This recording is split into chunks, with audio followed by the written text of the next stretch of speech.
¿Qué tal, mis queridos amigos y hermanos? Nos encontramos otra vez disfrutando de este tiempo con ustedes a través de la digitalidad, compartiendo con ustedes nuestro día 92 de principios para vivir mejor. En este aislamiento inteligente, pásalo con Jesús. No se te olvide darle like, me gusta, suscríbete, toca la campanilla. Bueno, estamos hablando acerca de un principio para vivir mejor, es la adoración. Y la adoración como principio para vivir mejor, hoy trataremos acerca de la adoración y el perdón. Basados en el Salmo 32, tocaremos este tema. En el capítulo 32, versículo 11, la escritura nos dice: Alegraos en Jehová y gozaos justos, cantad con júbilo todos vosotros los rectos de corazón. La adoración expresa gratitud por la seguridad del perdón del pecado. nosotros debemos expresar nuestra gratitud a Dios por la seguridad del perdón por medio de nuestra adoración. Les invitamos, número 1, por medio de este Salmo 32, ustedes escojan 3 versículos que les enseñe la seguridad del perdón de pecados. Número 2. Al finalizar la reflexión del Salmo 32, escriba en un papel los pecados personales que debe confesar a Dios. Claro, de manera privada. Y número 3. Tenga un momento de oración en el cual le pida perdón al Señor y rompa o queme el papel donde anotó sus pecados. Uno de los beneficios de la adoración que tiene que ver con la confesión que hizo el rey David sobre algunos pecados que por algún tiempo había ocultado. Esos beneficios nos ayudan a entender mejor el Salmo 32. Debemos considerar primero el Salmo 51. Luego de recordar el terrible pecado de David, ustedes pueden encontrar detalladamente este pecado en el relato de 2 de Samuel, capítulo 11, versículo 1, hasta el capítulo 12, versículos 1 al 14. O sea que estamos hablando de los beneficios de la adoración que tuvo que ver con la confesión de David ante el pecado que él había cometido con Betsabé. Y luego entonces la muerte de Urías el Eteo, que es de 2 de Samuel, en los textos que le di, donde ustedes pueden leer y encontrar toda esta historia. Afortunadamente David reconoció su culpabilidad y rogó a Dios que le perdonara. La confesión del pecado resulta en adoración agradecida por el perdón. En este salmo podemos aprender algo muy importante, de acuerdo a lo que nos dice la palabra, y es lo que podemos aprender sobre la naturaleza del pecado, sobre la necesidad de confesar nuestra culpa y pedir perdón. Algunos de los beneficios que resultan de este tipo de adoración son: Número 1. Veamos entonces el gozo en el perdón. Salmo 32 del 1 al 2. Versículo 1. Bienaventurado. Aquí se refiere a la felicidad espiritual. Estará contento. El significado bíblico de bienaventurado es una forma de expresar una bendición. este término proviene de la palabra hebrea rodilla, y algunos interpretan que precisamente es el estar arrodillado si hacía esto cuando se iba a recibir una bendición de parte de Dios o de alguien. Es la palabra hebrea que significa feliz, feliz, feliz, o sea, 3 veces feliz. El número 3 en la Biblia es un símbolo de perfección. ¿Quién es el feliz?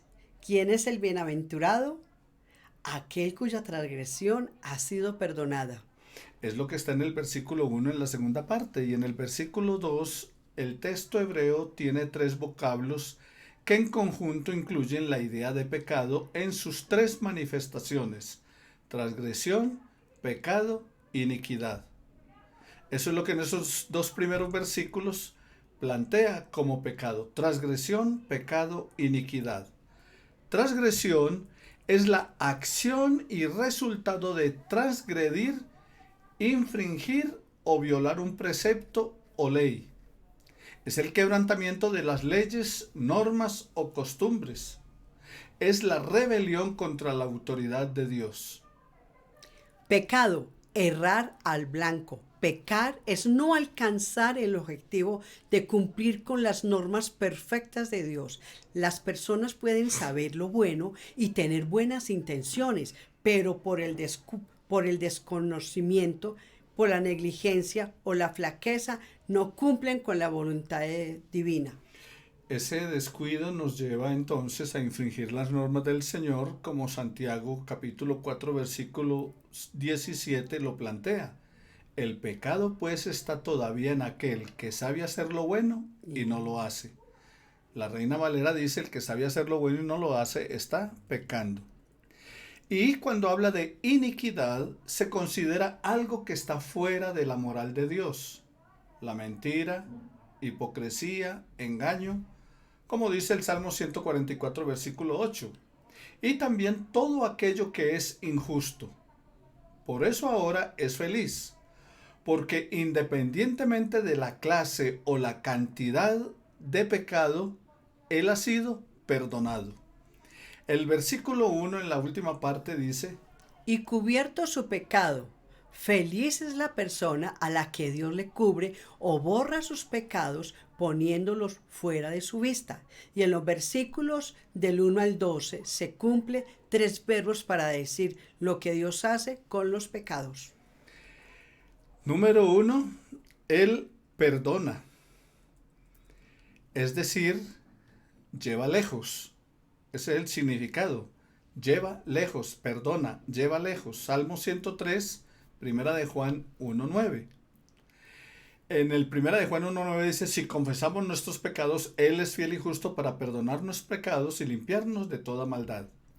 En el número 2, Él cubre. O sea, recuerde, perdona, cubre. Entonces, cubre, ¿qué debe cubrir? Lo que no debe ser visto. Versículos 1 al B, donde dice que cubrió la vergüenza de la desnudez, o sea, la segunda parte del versículo 1. Dios cubrió la vergüenza de la desnudez de Adán y Eva. Dice la palabra: y el Señor Dios hizo vestiduras de piel para Adán y su mujer y los vistió. Génesis 3:21. Y número 3, Él no culpa. Entonces le repaso. Número 1, ¿el qué? Perdona. Número 2, Él cubre. Y número 3, no culpa. O sea, cuando dice no culpa, ¿recuerdan el caso de aquella mujer que iba a ser apedreada? ¿Y qué dijo Jesús? Mujer, ni yo te condeno. Vete en paz. Y la Escritura nos dice: porque no envió Dios a su Hijo al mundo para condenar al mundo, sino para que el mundo sea salvo por él. Juan capítulo 3, versículo 17. El perdón consiste en que el juez, que es Dios, lleva lejos la carga del pecado, cubre y borra la mancha dejada y declara a la persona libre de culpa. Versículo 5, Salmos 25, versículo 18 y Romanos 4, capítulo 4, versículos 7 al 8. En la segunda parte de ese versículo 2, la palabra del Señor dice que bienaventurado el hombre a quien Dios no culpa de iniquidad. Bienaventurado el hombre a quien Jehová no culpa de iniquidad. Iniquidad quiere decir hacer lo malo. Lleva consigo la idea de depravación, corrupción moral. La palabra en sí, la idea de culpabilidad que merece totalmente el castigo. David, por lo tanto, era culpable de codicia, era culpable de impureza moral y culpable de la muerte de un inocente como fue Urías el Eteo. El ser humano que hace tales cosas no puede conocer la felicidad sino hasta que Dios lo perdone y no le atribuya al pecador ningún delito. El pecador, para tener paz con Dios, tiene que cumplir con el requisito descrito por el salmista David en el versículo 2. Y en el versículo 2, segunda parte, cuyo espíritu no hay engaño, no hay dolor, no hay fraude, no hay mala intención. En otras palabras, sinceridad absoluta. El que se arrepiente a medias no se arrepiente. Eso es cierto. Uno no puede estar arrepentido a medias porque no hay arrepentimiento real allí. La condición entonces única y esencial sobre todas las otras para ser perdonado es sinceridad absoluta.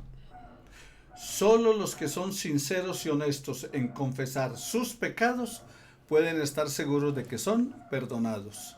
El salmista se dio cuenta en su propia experiencia que solo la honestidad le preparó el camino para la restauración de su compañerismo con Dios. El salmista está diciendo que uno debe ser absolutamente veraz con Dios y consigo mismo. Los dos pilares fundamentales de un compañerismo interrumpido con Dios están en la sinceridad humana y la gracia divina. Entonces, para que no haya un compañerismo con Dios que se corte, ininterrumpido, entonces, ¿cómo se repara esto? A través de la sinceridad nuestra, a través de la sinceridad tuya en acercarte a Dios, en la nuestra en acercarnos a Dios y en su gracia y misericordia divina, porque es por gracia. La gracia es el favor de Dios, es el don de Dios, es el regalo dado por Dios. Y es la manera en que podemos acercarnos a Él y entonces disfrutar del perdón. Pero qué bueno poder reflexionar en este Salmo 32 porque nos plantea acerca de qué es el pecado. Pero fuera de eso, entonces también nos dice el salmista no solamente acerca de qué es el pecado, sino lo que Dios hace con nosotros, que los pasa por alto, que los quita, que los borra. La palabra del Señor dice que Él tomó nuestros pecados y los tiró a lo profundo del mar para nunca más acordarse de ellos. No es como el perdón que nosotros damos. Yo le perdono, pero no lo vuelvo a hacer. Yo le perdono, pero depende del tamaño de la ofensa que me hizo. Yo le perdono, pero ahí se la tengo anotada para la próxima. No, dice que Él borra nuestras rebeliones, que Él borra nuestros pecados. Pero también hablábamos acerca de que cubre, o sea, los tapa. No es que no hayamos pecado, es que Él hace eso en nosotros. Y por eso el salmista está gozoso, está contento, está contándole a otros cómo se siente. Está diciéndole a otros acerca de su alegría, del gozo. En el Salmo 34, cuando los soldados llegan a la cueva donde está David escondido para ofrecerles su respaldo, entonces David les cuenta acerca de cómo Dios trató con él, lo perdonó y él ahora puede disfrutar y de esa manera está animando también la vida de otros. El gozo del perdón también contagia la vida de otras personas. Busca entonces el gozo del Señor, porque el gozo del Señor es nuestra fuerza y ese gozo lo encuentras, como dice la palabra, feliz al que Dios no inculpa de pecado. ¿Por qué? Porque se acercó a Dios con sinceridad de corazón. Oremos entonces para que confesemos nuestro pecado a Dios, para que demos gracias por su perdón, para que le pidamos que nos ayude a no caer en la tentación y nos libre de pecar. ¿Quieres acompañarnos en oración? Señor, damos gracias en esta tarde. Damos gracias, Padre, por tu palabra. Damos gracias porque tenemos tu palabra ahí donde dice que debemos de confesar y que debemos de perdonar de corazón. Así debemos de hacer, así como tú lo haces, que tira nuestros pecados a lo profundo del mar. Gracias, Señor. Gracias por estar atento. Gracias por tener tu oído listo para oír y respondernos. Cubre cada persona que está escuchando, cada familia, Señor, cada niño. Gracias, Señor, que sea una gracia allí para cada casa, cada hogar, Señor, y que reconozcamos que debemos siempre confesar nuestros pecados. Gracias, Señor, en tu nombre hemos orado. Amén y amén. Recuerda, querido hermano y amigo, que el que encubre sus pecados no prosperará, pero el que los confiesa y se aparta alcanza misericordia. Bendiciones para Chao, todos. chao, Nos veremos chao. en nuestro próximo estudio.